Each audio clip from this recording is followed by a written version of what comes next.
outer space is so inconceivably huge that even the comparatively close planet Mars is millions of miles away and almost impossible to reach. Our dreams of interplanetary exploration start and even sometimes end with Mars. But what would happen if this journey was just a little bit easier?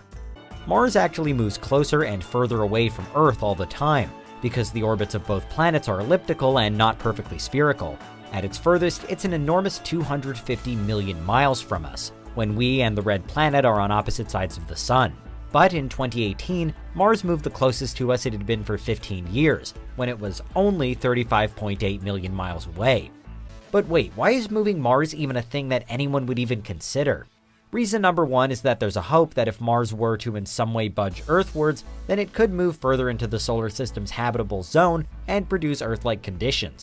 The main reason Mars isn't teeming with life right now is because it doesn't have a magnetosphere, or at least what remains of its magnetosphere is so weak it's redundant.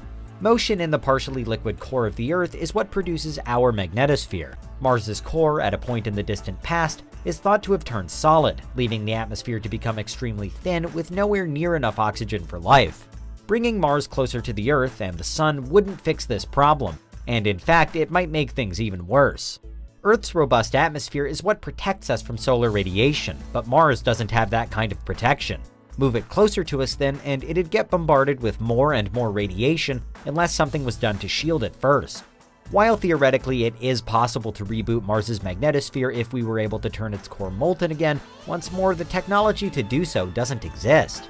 NASA reportedly does have some ideas on how to create an artificial magnetic sphere for Mars, although theories on how to implement it are arguably even more far-fetched than any previously mentioned plan to purposefully move the planet in the first place.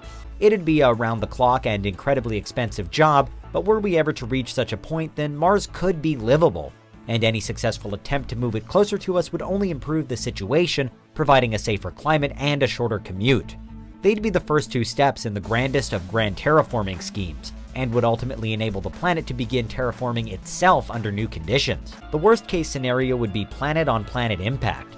With Earth traveling through space at 67,000 miles per hour and Mars at 53,000, a collision would destroy us both.